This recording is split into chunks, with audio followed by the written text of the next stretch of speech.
Hey guys, CryptoDad here again. Thanks for joining me on the Saturday night live stream, live from Michigan, where you can throw out questions and I'll do my best to get them answered.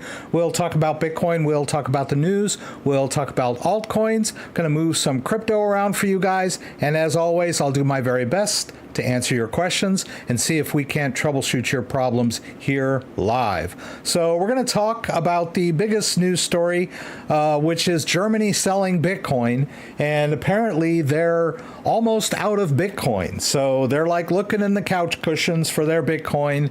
I'll bet they're going to regret selling all their Bitcoin down the road. But hey, you need money, I guess. And I did get quite a few cool new products this week. I got a Trezor Safe 5 Bitcoin only edition. And I got some, this one I ordered. This is pretty cool. I did a video as well, which I'll link to, and I have a link down in the description. But I've also got, a Trezor Safe 5 that I haven't opened yet. And I've got one of these Trezor Keep medals, which we'll tear this thing open tonight. Why not? So some exciting stuff, some new toys I want to share with you guys, and some great news stories. I also I have a link to a podcast that I listened to yesterday where Ian and Charles from Ledger sat down with Peter McCormick for about 2 hours. It was a pretty good session. I'm not one to sit and listen to podcasts for 2 hours. I have a short attention span, and I had to listen to it in chunks. But there were a lot of great nuggets of information in that podcast. Some things that helped me sort of reformulate the way I thought about crypto hardware wallet security, and a lot of comments about, the FUD surrounding Ledger right now, and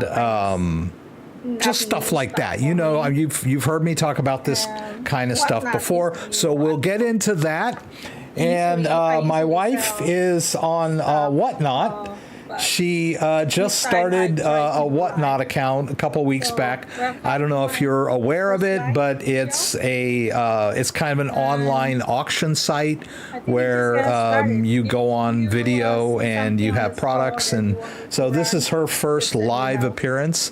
And I don't know, it coincided with my live stream. I think she said next week she's probably going to do it on a Friday, but I'm just kind of checking her out now. So congratulations to her. I told her, I walked in there and while she was getting ready, and I was like, hey, are you ready? And she was like, oh, I'm so stressed out and nervous. And I said, yeah, well, you'll get over that. Like me with my live stream, I've been doing it for years. Sometimes I'm just not feeling it at all. And sometimes I'm just so I'm I don't get nervous anymore. Sometimes I do, but not that much. Anyway, let's thank and greet everyone that's here tonight. I really, really, really appreciate you guys showing up, as always. And, ooh, that's a nice picture there. So I'm going to switch monitors. I was plugging and unplugging devices earlier today, and so the monitor got kind of messed around. But I have 3 monitors, if you don't know. If you've never seen my setup, it's pretty cool. I sometimes forget how cool it is. But it is. Oh no, I cannot believe it. It froze. How could it do that to me? All right, let's try. Boy, that really disappoints me. How could it? I'm like, hey, dude. And it's not gonna, oh, it gave me some love. Yeah. All right, so yeah, you can see my little setup here. I got a big monitor behind me for games and stuff, and then my dual monitors over here. I've got my little table, my Canon camera that I do the opening with, and then I have this Razor that's pointing down at the table for all the cool stuff I'm going to show you tonight. I've got my rig over here, and so yeah, I'm set. I'm ready to roll. So let's greet everyone that's here tonight. Let's see. Kenny was here early, and Andreas from Germany, and Mark Schlossberg from Slovakia. Birds, bees, and trees. Good to have you here. Dusted in shadow. Good to have you as well, Simon. Thank you so much for both of you for being members. Crypto Mum. That's pretty cool. Bobby's here again. Thank you so much for being here, Bobby. JDO, one of our moderators, is here. That's awesome. Thank you for being here, JDO. And I also see that Dan. Is there a voice in my background? Oh, boy. All right. Okay, that's my wife. All right, let me... I thought that if I turn down my... This must be her. There she is with her whatnot, and so I'll just turn that one off. Yeah. Let me see. I don't hear anything now. I guess you guys could hear that. That was, I had my volume turned down, but apparently the desktop, so I hope that wasn't too irritating for you guys. Glad I saw that. Thank you so much for pointing that out, JDO. Sorry about that. Has it stopped? I'm so sorry. I wanted to give you guys a glimpse of that live stream, and I did not realize that you would be able to hear it because I had turned... I see what I should have done. I should have muted the desktop audio, but I need it for my intro. So I should have muted the desktop audio after I did that intro. So sorry again for that. I apologize. I am so sorry, guys. I apologize. I did not realize that you guys could hear that. I am so sorry. Everybody okay? Okay. So sorry. I had her running in a tab, and I had muted my volume on my speakers because I figured there'd be feedback, but I did not realize that there is a desktop audio microphone, so to speak, or sound source, and so it was coming through. I apologize profusely. Sorry. No, you weren't hearing things. It was all me. Okay. No, I have not had any trouble trying to buy or sell on Coinbase.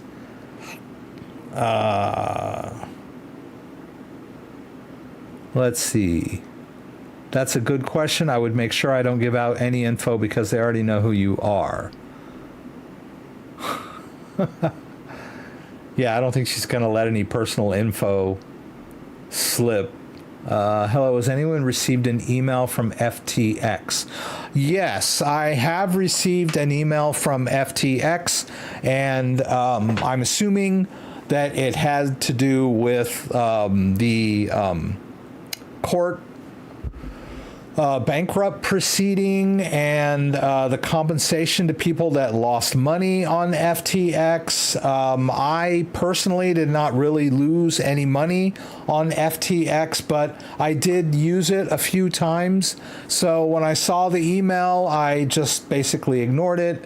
There's really nothing for me to recover. If you lost money on FTX, perhaps you should, carefully read the email.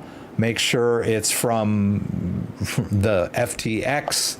There are so many scams out there, guys. Please be careful. I was just lamenting in the car the other day that everything is a scam now. Everything in this world. You could probably argue in court if someone tries to sue you. You were supposed to pay this debt, and you're like, I thought you were a scammer. I thought every phone call, every email, every text I get is suspect now. I don't respond to anything anymore. But that's the way my life is right now. I'm just man, it's everything is a scam. All right. So anyway, yes, if you got an email from FTX and you lost money with FTX, I would check into it. You might be able to get something out of it, depending on the amount of money that you lost. But I wouldn't really, if you were just trading there and you pulled out most of your value and you didn't get caught with your pants down, so to speak, I really wouldn't give it a second thought to be honest with you. That's kind of how I was as well. So anyway, sorry so much for that. I just knew something was going to be weird when I tried to share that tab with you guys. I'm kind of watching her on my phone. But anyway, let's see what else is going on that I wanted to share with you guys. I will quickly share with you. I bought a new mouse, the Logitech Master S3. And let me see if I can show you this mouse. I was having trouble with my go-to mouse. I love or loved the. Now I've lost my cursor. I always love the Dark Core. What's it called? It's called the Dark Core RGB Gaming Pro mouse. And I probably bought 7 or 8 of these over the years. Bought them for my kids and for me, and just loved this mouse because it like meshed with all my RGB stuff. But the last 2 that I bought, after a few weeks, the scroll wheel started slipping. And as I was scrolling, my window would like roll backwards in the wrong direction as I was scrolling. And I know it's not me. I've been using these scroll bars for years, and I know that it's like something mechanical. And so I bought a new one, and then a few weeks later, the same thing happened. My 8th one, and I was like, I can't handle this. I just got to get a precision scroll bar. So I went with this. I'm not pushing this thing. I don't have an affiliate account with Logitech. I just wanted to point this out, that it's a really nice mouse, and this scroll wheel is just awesome. Very sensitive. There's 2 modes. You can you can spin it kind of, and it'll just zip all the way to the bottom, or you can fine tune it. So hey, if you're looking for a precision mouse, this is the way to go. The 2 big companies that, for computer components that I deal with mostly, a couple 3, but is Corsair, of course, for all my computer components, and Logitech for my peripherals and my webcams, and Elgato for my streaming stuff, like my streaming webcams, my green screen, this mic, all that's Elgato stuff. Anywho, let's jump into the crypto news. Keep in mind that I've got all this stuff down below. Oh, you should be aware that you can now order the Trezor Safe 5 items, right? You can order the Trezor Safe 5 Bitcoin only, or the Trezor Safe 5 multi-coin edition. You can order the Trezor Metal Keep. I don't think this multi-share is available yet. That is basically just the regular metal in a package, which I would assume is at least 3. It could be more. They may have different. Yeah, so they say in stock by July 15th. So we'll see. And I would assume that you could say, okay, I want 5, a set of 5, or a set of 3, or a set of 7. They're kind of like Shamir Backup. We'll talk a little bit about this guy. So all of those are available now on the Trezor website. You can check those out. Oh, Dan is informing everyone about the claims for FTX. Thank you so much for that, Dan. There's also a Trezor Safe 5 announcement where they talk about all these products at BTC Prague, the Bitcoin Prague. So I have a link to that if you want to check it out. Ledger stacks should be available for direct purchases at the end of July. That's what Ian from Ledger mentioned in that podcast. So look for that. But right now you can just hit an alert. And then you can still get the Trezor Safe 3, the Ledger Nano X, Bitcoin Orange, and the Ledger Nano S Plus Bitcoin Orange. Good stuff. and a bunch of other hardware wallets that I'm have done demos on, and would appreciate it if you're interested to use my link, and all of the news stories that we're going to talk about. So let's dive into the news. I'm a little behind tonight with all of that hubbub. Thank you, Dan. I did want to bring this up. These guys at Asukong sent me this wallet, and it's pretty cool. It's for me, for my uses, a tad bulky, but not bad, right? That's the only complaint I have on this wallet. But what's really cool about it is it's got an embedded chip or something, the functionality of an AirTag. So we'll talk about this in a minute, but I thought that was pretty cool. I don't have an affiliate account with them or anything, but they did send me one, so I figured I'd give them a plug. Good stuff. I got all these toys I'm going to play with tonight. The Stacks is shipping to people that pre-ordered it, but if you just want to buy one outright, they're not available to just grab. Let's do this. Let's see what they got here. Right. So yeah, I mean, you still can't order it cold, right? They're still shipping pre-orders. I have one here and I've done some videos. I think it's an awesome hardware wallet, right? We'll talk about more. Let's get through the news real quick. The bottom, is it a bottom? I don't know. Is it a bottom signal? I hate to say what is a bottom, right? We started, I don't remember exactly where Bitcoin was at the beginning of 2024, but it's come a long way. I wouldn't call, I think we're talking about a short-term bottom of, say, 54,000, right? We got down to 54,000. Now, there's always some kind of impetus, some sort of news story that people are going to latch onto and say, this is why Bitcoin's falling right now.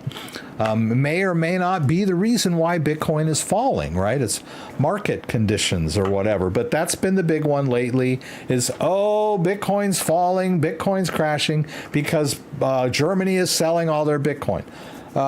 They got their Bitcoin, they confiscated the Bitcoin from some movie pirate, right? So, okay, he's pirating movies and he's charging and they busted the guy.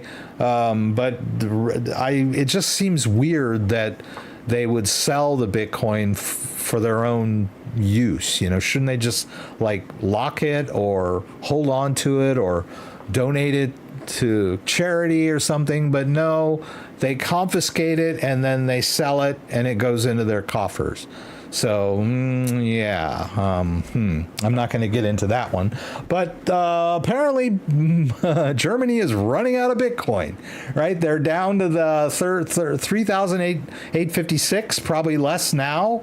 And they've been selling pretty steady, right? And because Bitcoin is a transparent blockchain, anyone can look at the Germany's Bitcoin wallet and see what they're doing with it, right? So that's one that's really cool thing about Bitcoin. The bottom, the price needs to hold at 56.7. Currently, we're at 58,690. We're doing pretty good. We're getting back up to close to 59 earlier this morning. I'd like to see us back over 60, but 58,690 is nothing to sneeze at, right? Like I said, I don't remember where we were exactly at the beginning of the year. Yeah, but yeah, Dan says the bottom was 16K last year, the year before, whenever it was. Thank you so much for all that answers that you're posting in there, Dan. I really appreciate it because I did not know specifically. Let's get to the next story here. This is an important story for the crypto world. It's kind of it's a meta decision that affects a lot of things, but is good for the crypto industry. The Supreme Court made a big ruling on a court case brought before it, which basically overruled a previous Supreme Court decision called Chevron for short, but it was Chevron versus such and such. And the Supreme Court ruled back then that government agencies had a lot of leeway to interpret their regulations when they were ambiguous, right? It sort of gave the government more power to interpret their own regulations,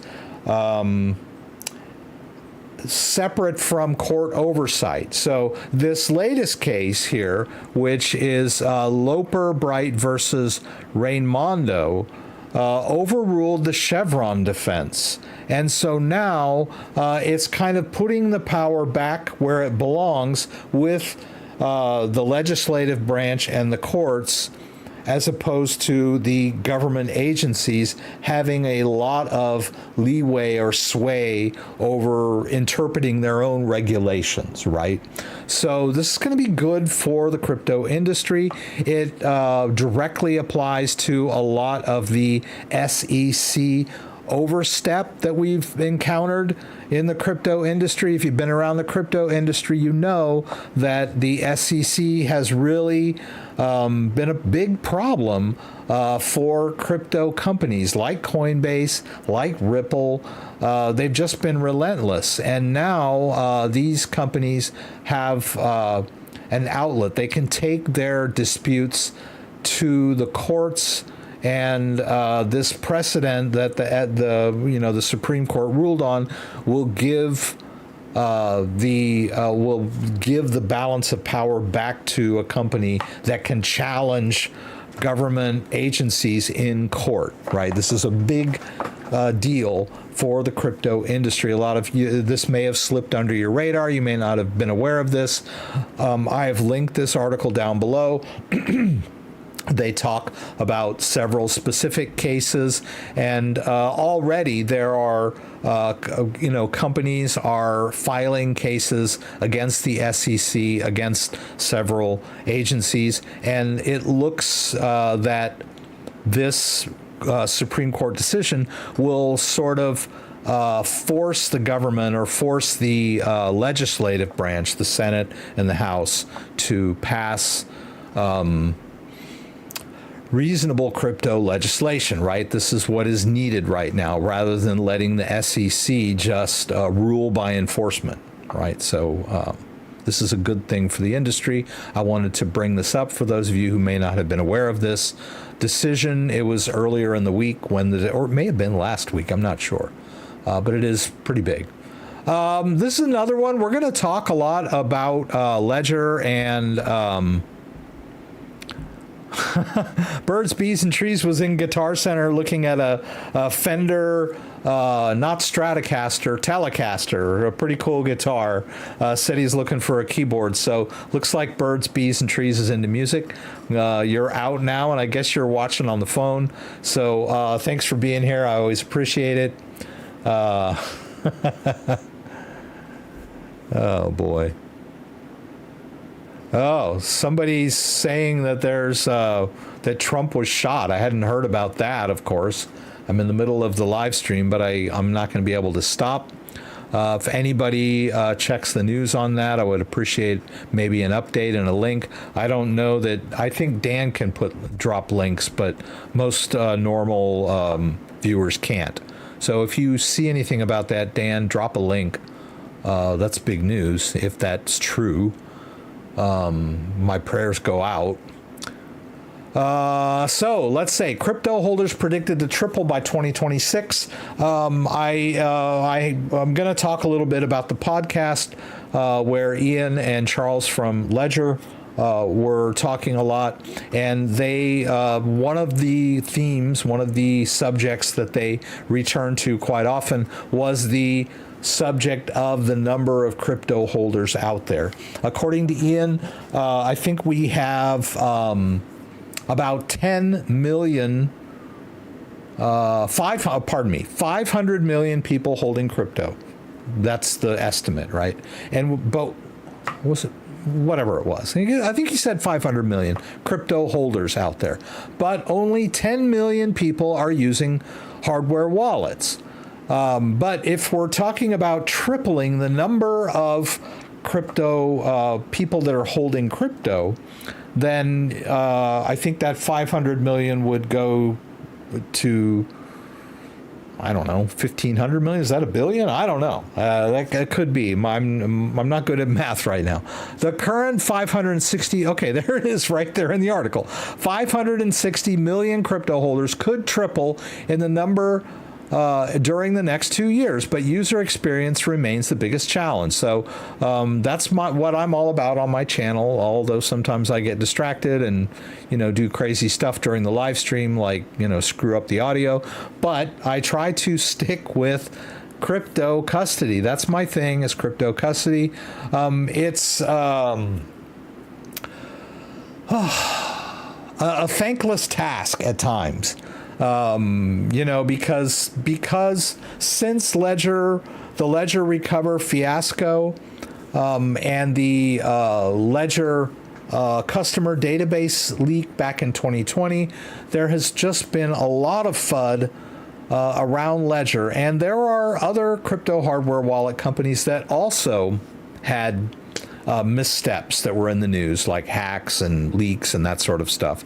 But Ledger seems to be taking the brunt of it, but it overall is causing a lot of FUD in the crypto hardware wallet custody space, which is right where I'm at on a day-to-day basis, making videos and dealing with comments that, in my videos. Videos that I posted months ago, I'll get comments and, people, there's a lot of FUD surrounding Ledger. And this is basically scaring a lot of people away from crypto hardware wallets. They don't understand, and then they get scared. And, one of the points that Ian made in that podcast, and Charles is their chief technology officer, was that crypto hardware wallets are far and away the safest and most secure way to hold your crypto. They're like, please use hardware wallets. I don't care if you use ours, use anybody's, but use a hardware wallet. And I'm the same way. I'm like, please use a hardware wallet. And all this FUD surrounding Ledger is dragging the entire hardware wallet space down, and it's really frustrating for me and sad for me that I kind of have to deal with this. Back in 2017 and 18, when I would post a video on how to use a Ledger or how to use a Trezor or whatever, everybody was like, oh man, thank you. You're so knowledgeable. We really like you and everything. And now it's like I post a video on, how to use a Ledger, and people are, trolling me. Oh, Ledger sucks. Ledger has a back door, and I'm just like so frustrated with it. Anywho, right? Check out this article about the number of crypto holders in the world. It's a big thing, guys. Also, this article about thwarting AI copycats. I did not get a chance to go through this entire article, but they are looking to introduce a bill to somehow prevent deep fakes or identify deep fakes by using watermarks. This is a start, but really, advanced cryptography, public-private key cryptography really is the answer to this. Public-private key cryptography will help you sign your digital assets, right? And if they apply this technology to deep fakes or identity verification, then it could solve this issue. Blockchain can solve this issue, but not just blockchain. Advanced cryptography. Blockchain takes advantage of public-private key cryptography. You have a Bitcoin wallet is composed of a private key and a public key. The private key is the part that allows whoever controls that private key to access the Bitcoin at that address on the blockchain. And the public key does all the other stuff, right? It generates sending addresses, allows you to manage your wallets and see your incoming and outgoing transactions and your current balance and all the other stuff. But the private key needs to be held separately, safe and secure, however you do it. And the best way to do it is on a hardware wallet. Software wallets are vulnerable to all kinds of hacks. And exchanges, as we know, we're just talking about FTX earlier, it is not a safe place to store your crypto. And, you know, we got 560 million people holding crypto in the world today. I guess that's a world figure. And only 10 million of them are using hardware wallets, approximately. That's not good, right? That needs to change. So anyway. All right. Okay. So anyway, I hope Trump's okay. That's good. That's good to know. That's crazy that there was an attempt. I mean, the world is just getting crazier and crazier every day. You know, we've got this, you know, this Democratic split over, you know, whether Biden should, you know, stay in the race or not stay in the race. I mean, you know, all the narratives are falling to pieces, and now we have an assassination attempt on, you know, a presidential candidate. It's just, whew, man. But I'm gonna keep soldiering on. I might go a little long tonight because I do want to show you all my toys. But I did want to show you this article, which is a link to several sources of this podcast. Now, it's a 2-hour podcast. I think I mentioned it earlier. But let me just kind of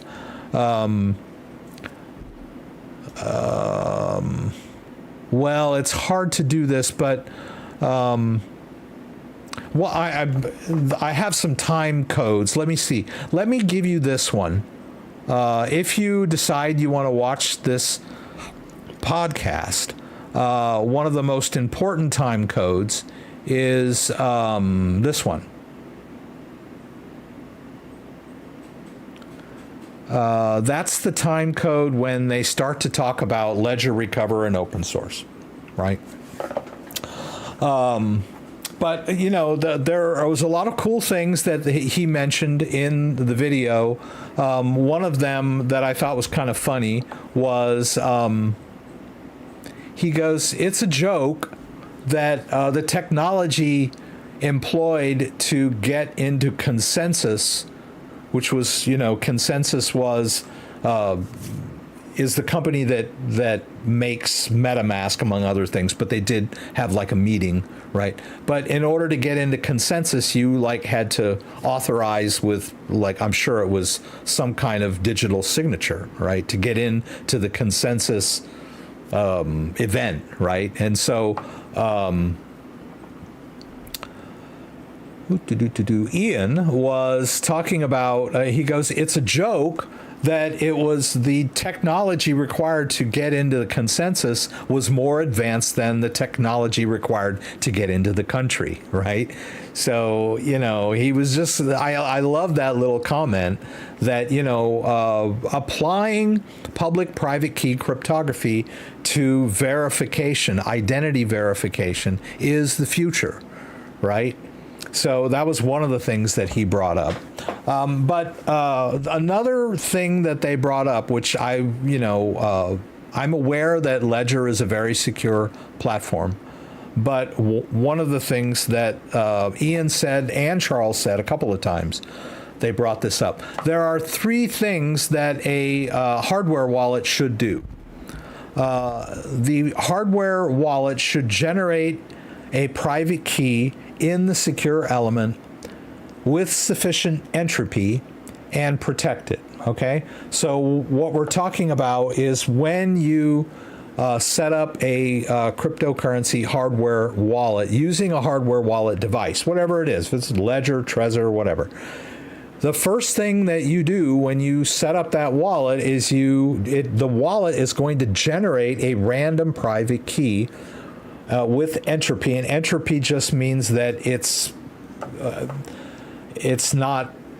It's the more it gets more complicated, right? So in other words, if you generate a password with only uppercase letters, that doesn't have very much entropy, right? There's not a lot of variation among the uppercase letters of the American alphabet. There's only 26, right? So if we generate a password or a key with letters, uppercase, lowercase, numbers and special characters, then we're increasing the entropy of our password or our key. And that's why all of these, services that you use on the internet are forcing you to use complicated passwords. They're trying to increase the entropy. That's entropy. So we need to, and entropy can add to the randomness of this key that gets generated, right? So we need a crypto hardware wallet or device to be able to generate a key, a random key, and protect that key. It needs to stay protected. It should not be vulnerable to attacks, all right? So that's number one. That's the first thing that a hardware or wallet should do. The second thing it should do is keep that private key in the secure element during cryptographic operations. And we're talking about key transaction signing, right? When you sign a transaction, that private key should remain in the secure element. Now, a lot of crypto hardware wallets have what they call secure memory, but then that private key gets utilized outside of the secure element in a coprocessor. And that's not secure, just by the way that it's done, right? The ledgers always keep that private key within the secure element during the cryptographic operations. Now, I know you're going to say, oh, what about ledger recover? We're not talking about that at the moment. We're just talking about the way the wallet operates. Number 3 is the user should be able to confirm that transaction on a secure screen. Another thing that they talked about is that ledger screens are utilized from within the secure element. Sends the data directly to the screen, right? They bypass any drivers that those screens have, and they do this with the ledger devices, and they do this with the ledger stacks. So some other hardware wallets actually don't have secure screens, right? They take the information is sent out of the secure element to the screen, which is not part of the secure element or controlled by the secure element. One of the things that people object to about the new ledger stacks was that it seems it has less storage than a Ledger Nano S Plus, and that's true. And a lot of people are complaining about this. Well, Ian explained this in that all of the code that runs to control that screen is in the secure element, and that's why the OS that runs in the secure element takes up more space. There's less room for apps because the memory is being taken up by that screen software, right? So all of that was great stuff that I was not aware of. They're talking about the architecture of the device and their commitment to security, which I really enjoyed listening to them talk about that. They place security above open source. Open source is great. They talked a lot about open source too at the end. That time code that I dropped there, if you check out that podcast, you can hear that. But open source is great, but fully open source architecture is not the magic bullet that everybody's talking about. It's not the end all of hardware wallets, right? We want security. People are always, worried that their wallet's being tampered with, attacked, hacked, all that stuff. That's security, right? That's the thing you guys are so worried about, is that physical security. And having an open source architecture leaves that hardware open to physical attacks. And so you have to balance between open source and security. Security should be secret. They were talking about smart cards.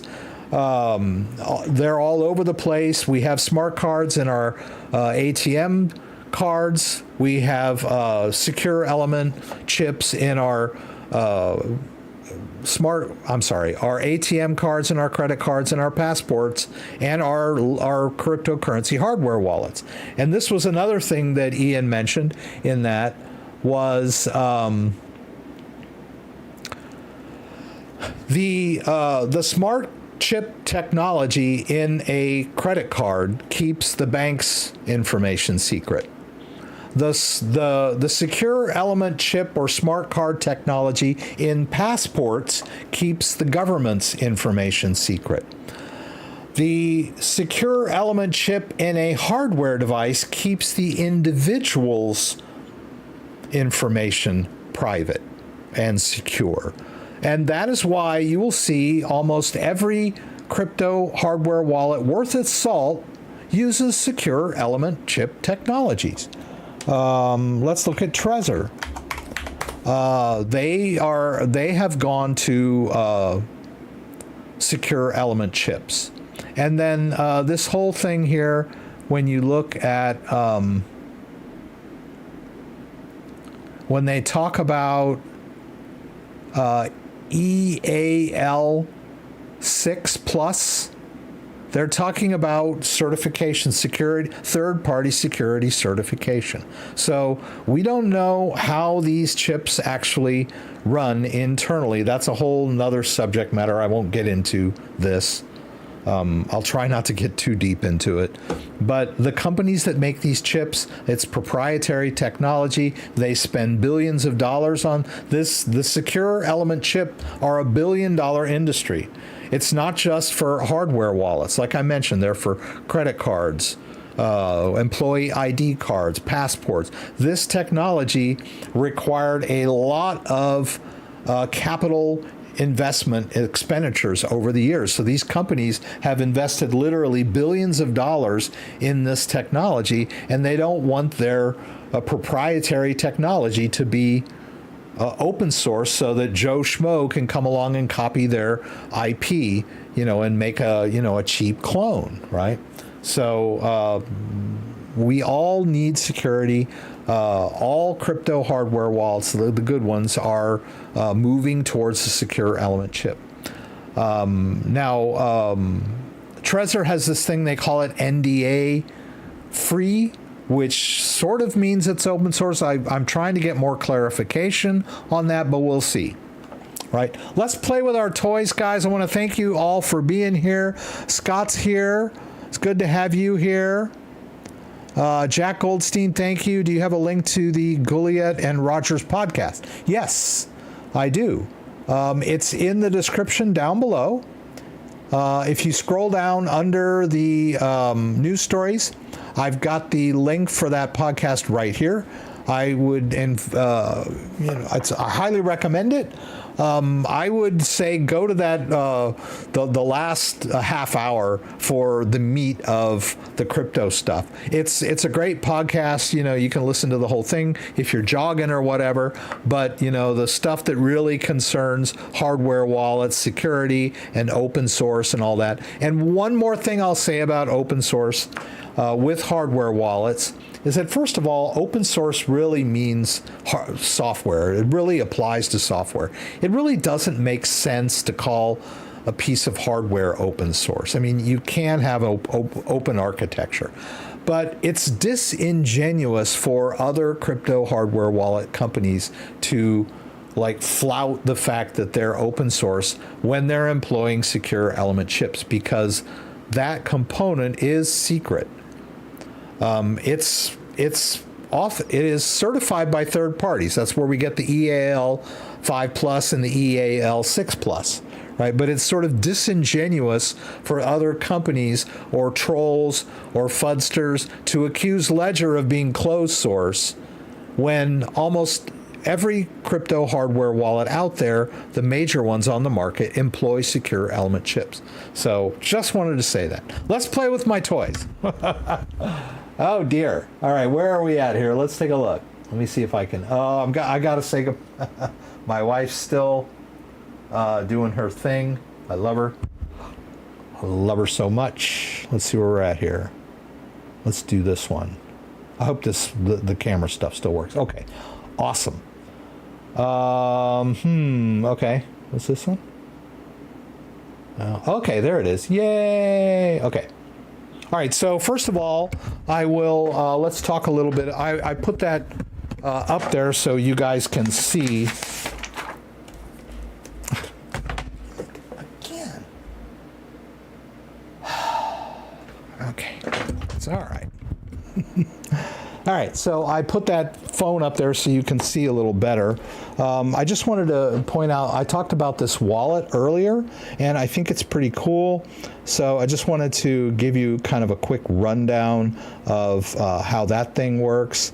You can see that my cat Marco, oh, looky, Marco is not close, right? Marco's, what is he? He's about 0.1 mile away, right?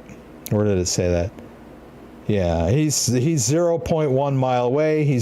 But I can keep track of him because he's got a little collar with a Apple AirTag, right? And you know, I keep one in my car. I keep one in the backpack. I keep one on my keychain, so that when I'm looking for my keys, we're leaving the house, I keep one on my keychain. But this wallet, it's not an AirTag, right? It is. Got the technology integrated in. It's got this little clip on it. It's pretty good, safe. I don't know if it's a Faraday box or not. I didn't look at it that closely, but you can keep your ID, of course. You know, it's a wallet, right? You keep some credit cards in there, and it's got a clip for your belt. And if you lose it, you can locate it with the Play Sound. So that's pretty cool. And if you know, I've left restaurants and left my wallet on the counter. Actually, I think I've left my credit card on the counter a few times. But let's say you leave your wallet on the table at a restaurant and you start driving away, it's going to give you the alerts just like the AirTags do, which it'll tell you when you've separated. So it'll go, hey, you've got some distance between you and this item, right? So as you're driving away from the restaurant, you'll get an alert on your phone saying, hey, your AirTag or this device, you've just separated yourself. So instead of driving all the way home, you'll turn around and you can grab this thing. So I don't have an affiliate link for this. I just thought it was a really cool idea. I'm an old guy. I like to keep track of my stuff.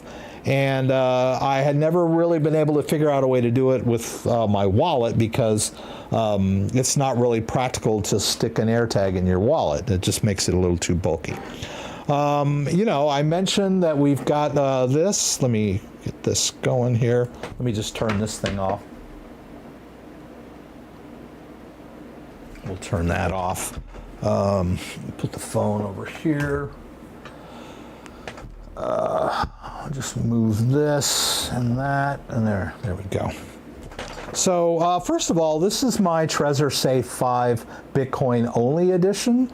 It's pretty cool. I like this lock screen. As you can see, it's color. It's got that Bitcoin color on the lock screen, and then you've got this brushed aluminum on the back, which is pretty cool.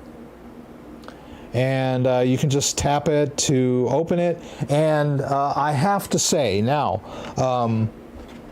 I was watching another review of this, and he was asking whether whether you should get you should get a Trezor Safe 3 or a Trezor Safe 5. His view was if you're not using it that often, you might as well get the cheaper one. It's got the same amount of security. I agree with that assessment, but personally, the interface is everything for me. I don't think I can, well, I'm in the lock screen anyway, so let me just show you.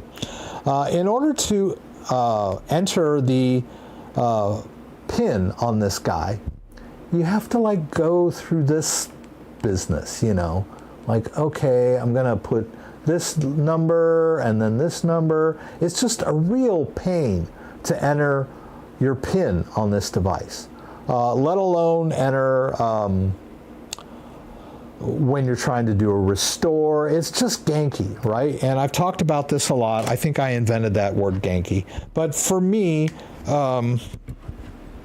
interface is everything. And I really think that the crypto wallet industry needs better interface. You know, I think that we were talking about an article earlier about the number of crypto users, and they said that user experience has to improve for more people to adopt crypto. And this is a big one for me. I use my hardware wallet almost every single day.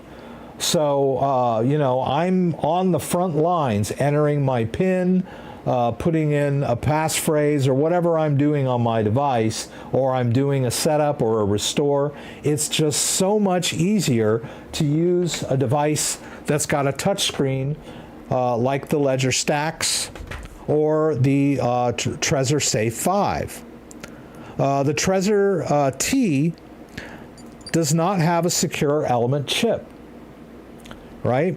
So it's vulnerable to physical attacks. That's why they upgraded and started incorporating secure element chips in the latest models of Trezor, right? So anyway, let me enter my PIN here. It's just really easy to enter the PIN, and it's heptic. Heptic. I was saying hepatic, and someone corrected me. It's heptic. I'm still not saying it right, I'm sure. Let me get this PIN entered. Let's see here.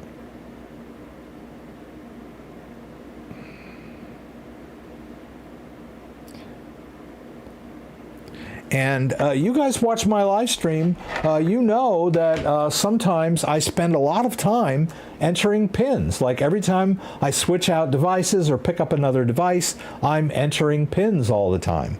So, but let's go ahead and I'm going to flip back and forth a little bit. We'll go ahead and launch Trezor Suite.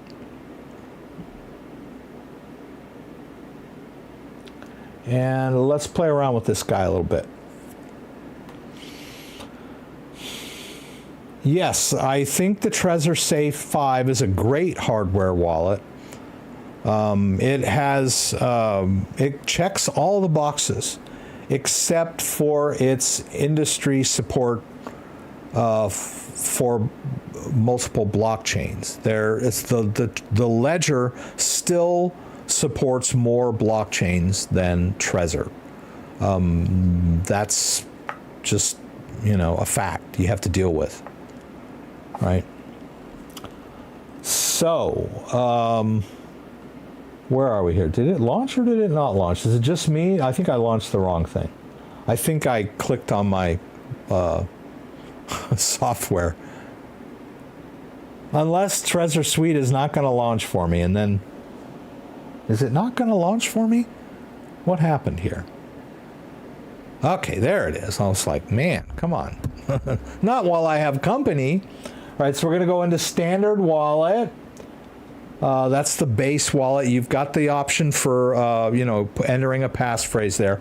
Oh, something I should mention. I'm going to do this again, which I did not know you could do this. Maybe you've always been able to do it. Maybe not. We're going to have to wait for that to launch again.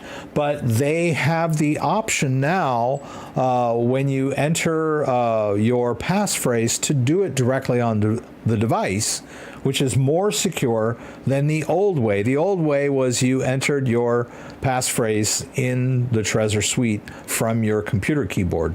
And that was not that secure, right? Because someone could, if you had a keylogger or something, okay. Wow. I don't know what's going on with that. But anyhow, see, they've got this one here, enter passphrase on Trezor. I did not know that they had that. I'm not sure how long that's been around. But notice here that it gives you an interface on the device for entering your passphrase, which is pretty cool. right? Let me see. I think I would just like to cancel out of this if I can. Okay, there.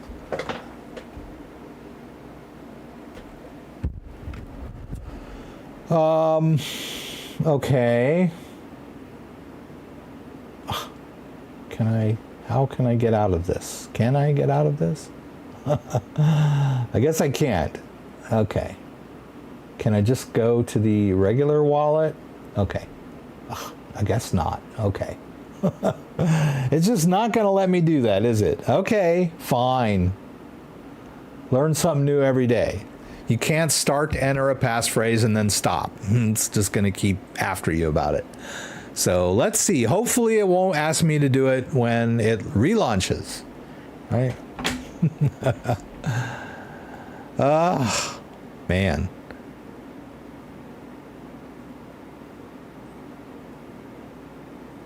Bitcoin is pumping. That's good.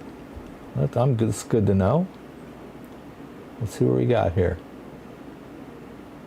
Are we above 59? Oh, we're kind of where we were at, but it's been pumping today. Okay, I thought it was like just pumping. All right, let's go. Okay. Oh, are you kidding me? Ugh. Okay, use Trezor. Let's just. Okay. Is it going to let me do this? Okay, thank you. Oh, okay. Trying to do a demo here, guys. All right. All right, so let's do a receive. Let's do show full address, and we'll take a look over here on what we're going to see on the device. We see the receiving address on the device, and we can swipe up and then tap to continue. Pretty cool. And then now we can go back over here. Copy the address into our clipboard, roll over to our Coinbase account. There's some Bitcoin in here. Let's go ahead and send it all, and we'll paste in the address we got from Trezor. We can go back to Trezor and just double check that. Right, and then we can see the entire address on the confirmation screen and double check it here. Make sure that we're sending everything is the same, right? It didn't get garbled. Well, you know, if I had like one of those, I can't think of it. That little place where your copies and pastes go. I don't know. I can't think. I'm freaking out about this Trump rally. But anyway, I'll go ahead and send it. I'm going to put in my two-factor from my Google Authenticator. And off it goes. And then we'll just kind of keep an eye on that as it comes into our Trezor suite. Good stuff.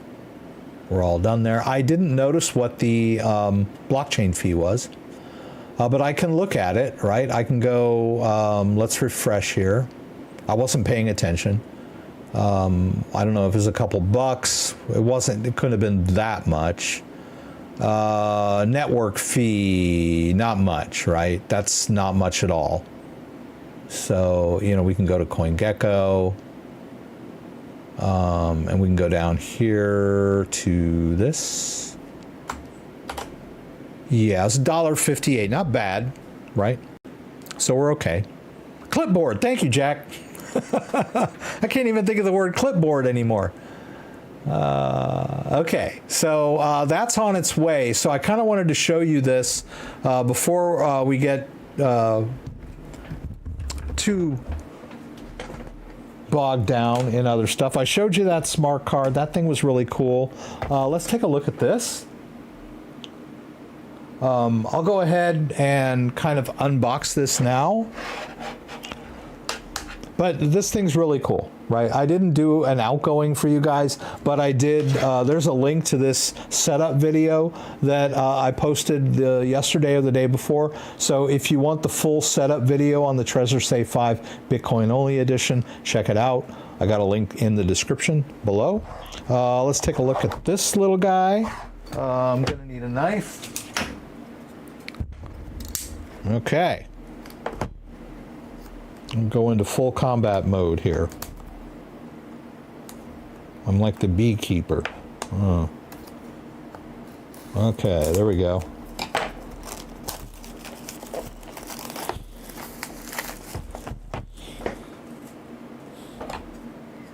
Made in the USA. It's funny, hardly anything's made in the USA anymore except weapons. But that's okay. All right, so this is our Trezor Keep medal. Now, I have a 20-word seed phrase here. Now, this is an empty one, so don't get all excited and think that you're going to, use this seed phrase to make yourself rich, because it's empty. There's nothing on it. But I kind of wanted to show you a little bit.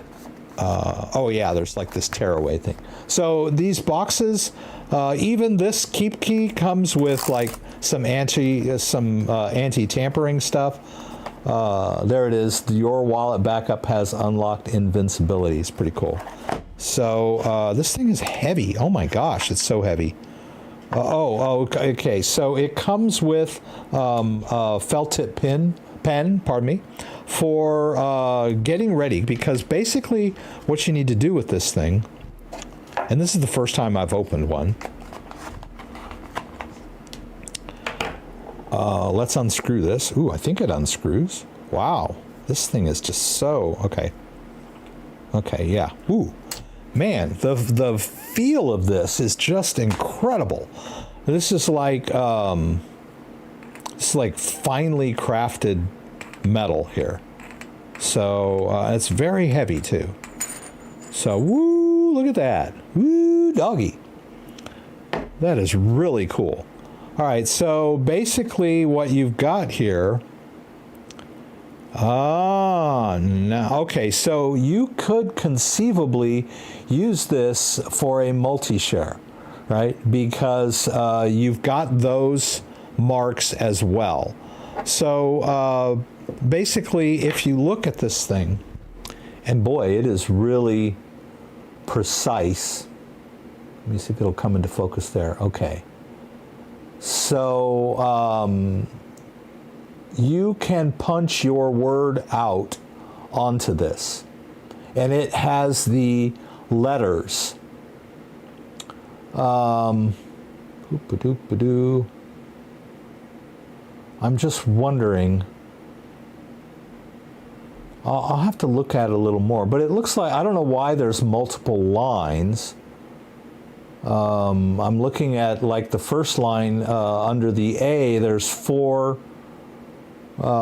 spaces. I don't know if I don't think you would want to keep a multiple on this thing, but it has a total of 20. Maybe it allows you to store more than one on here. Of course, if you had a multi-share, you would want the shares to be separate. Of course, this is a single share, right? It's only one 20-word phrase, right? When we do multiple shares, you would have 3 different 20-word phrases, and you would need at least 2 to do the restore from a multi-share with a 3 set.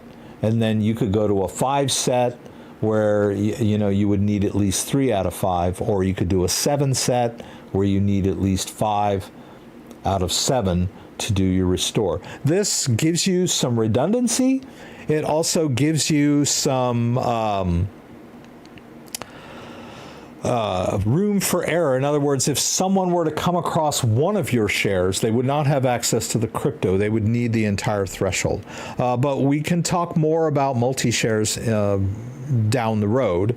But let me see if it's got... Okay, yeah. Let's see if it's... Okay, yeah.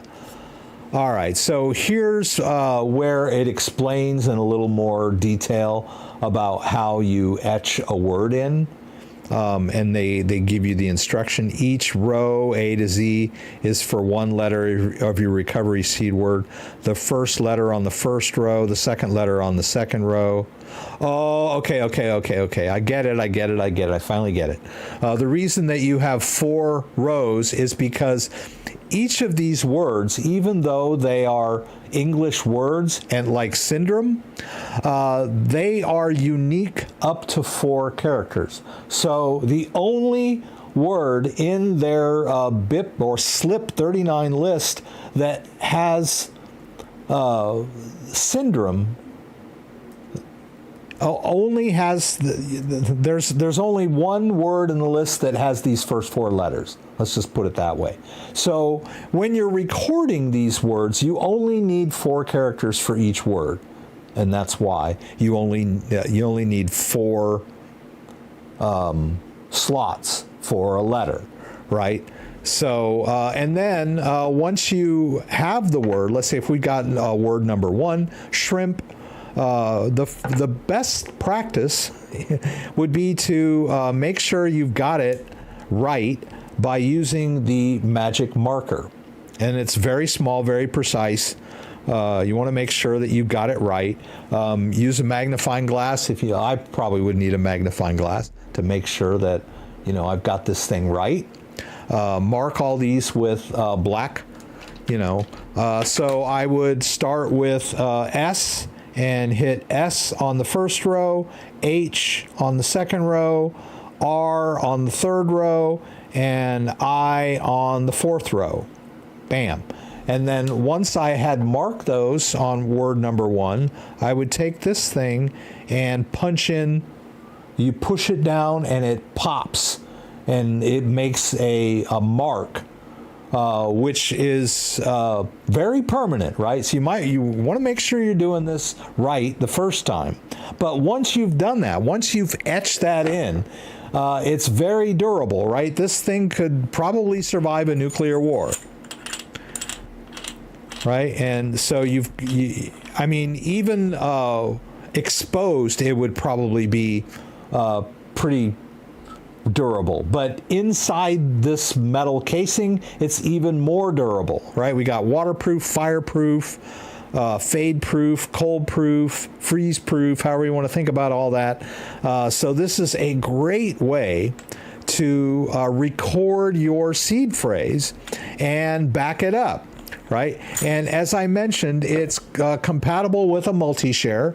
So you could go out and just buy 5 or 6 of these things, or however many you want for your set. Then you would create your multi-share. You can actually convert a single share into a multi-share, and then you would destroy the original multi-share. It's arguable whether you need all the words, right? As I mentioned, the set is unique up to 4 letters, so there's really no need to record the entire word on this, right? Unless, of course, like you don't have access to the entire word. Well, even if you were doing a restore on your device, after you type the first 4 letters, the entire word would show up on your device. So there's really no need to have the entire word recorded on this thing. I'm just saying. But I understand your concern. I mean, the reason why they use English words is because it's something, people can wrap their heads around. Right. But yeah, I mean, this thing is very well made. It's pristine, right? So I don't want to mark it up right now until, I'm using a secret phrase or maybe a multi-share.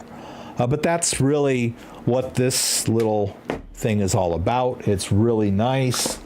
You can get these on the Trezor website. I have an affiliate link for the single share one. I have one that I haven't opened yet.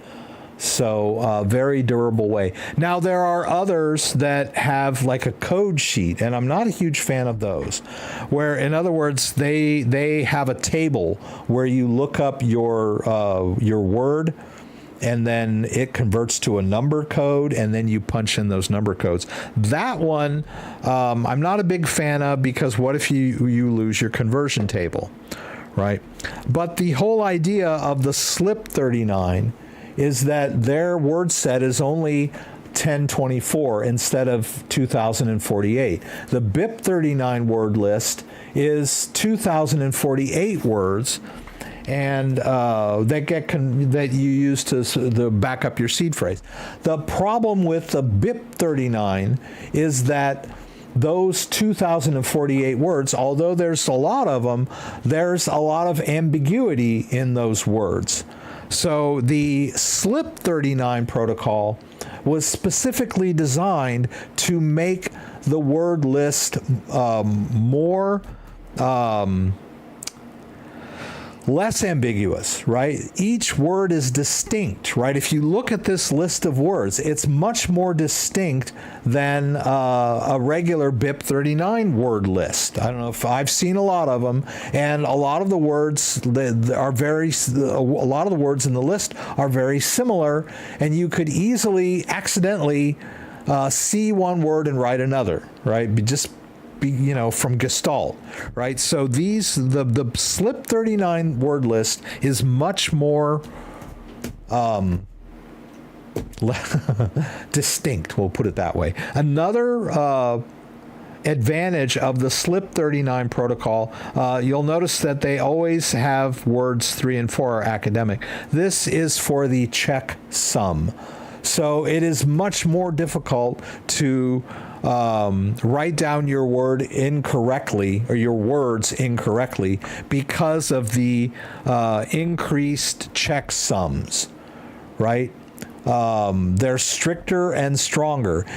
There is a small chance when you're writing down a normal 24-word seed phrase from the BIP39 word list that you could write down 1 or 2 of your words incorrectly and still pass the verification check. It's like a 0.4% chance. But that 0.4 is, I wouldn't want to accept that, when I'm dealing with, let's say I'm hodling 10 Bitcoins. Do I want a 0.4 chance that I could accidentally write my seed phrase down incorrectly? And then later when my device goes kaput and I go to restore, it's a bunch of empty accounts? Do I really want to take that 0.4% chance that could happen? That's why the SLIP39 protocol decreases that risk. I don't know what the exact figure is, but it's much, much less than that 0.4% chance of writing down. In other words, the checksum of the 20-word seed phrase is much stricter. So if you write down a word incorrectly, it's going to So they've increased the legibility, readability, the uniqueness of all of the words, and they've also increased the checksum to reduce your risk of writing it down incorrectly. These are big problems. You may not realize it. I have dealt with people that have written down the wrong seed phrase and have lost access to their crypto for one reason or another, and it's heartbreaking, right? So we need a better method, an improved method of managing our seed phrases, and the SLIP39 is a huge improvement. I really am amazed at the work that they're doing at Satoshi Labs. Satoshi Labs are the people that make the Trezor devices. They were also instrumental in creating the BIP39 protocol that all the hardware wallets are using now. So it's a pretty good bet that hardware wallets, other hardware wallet companies will start to adopt the 20-word seed phrase. Pretty cool stuff. I want to thank you guys for joining me tonight. Sorry about the crazy stuff at the beginning. I'm not sure what if my wife made any money tonight selling stuff on Whatnot, but you guys might want to check her out. I didn't put a link in there, so, that's okay. So anyway, I am going to go start reading the news. Bitcoin is up. Okay, so someone said Bitcoin was pumping. I guess it is pumping. Okay, you're right. It is pumping. Okay, good for Bitcoin. Let's see here. Let's go over to CoinDesk. CoinDesk usually has pretty good Yeah, 59608. Good news. I want to thank Dan for being here. I want to thank Kenny, as always. I want to thank JDO. Dan and JDO are the moderators. Thank you so much for being here tonight, guys. Andreas, thank you so much. Kenny, Scott, always good to have you. Mark Schlossberg, Birds, Bees, and Trees. Emmanuel was here. I don't know if he's still here, but thank you. It's good to have you back, Emmanuel. Always good to see you. Alina, thank you for being here. Thank you for asking your question. Barbara K, I don't think I mentioned you being here earlier. Thank you so much. Sorry about the background voice. That's I'm never going to live that one down. I guess at least I didn't mute my mic tonight. But anyway, once again, if you enjoyed this video, give me a thumbs up. If you'd like to subscribe to my channel, I would appreciate it. I guess that's it. I'm still thinking about this crazy news story. I got to go check it out. But I'll be here again next Saturday, 6 p.m. Eastern Standard Time. Please join me again for the live stream from Michigan, where you can throw out questions, and I'll do my very best to get them answered. Once again, thank you everyone for joining me, and hope to see you again next week. Oh, you can hear my wife talking now? That's crazy. How'd that happen? Oh my God. Anyhow, it must be my phone, right? Oh, I got the desktop audio off. That's weird. Anywho, thank you guys, and I'll see you next week.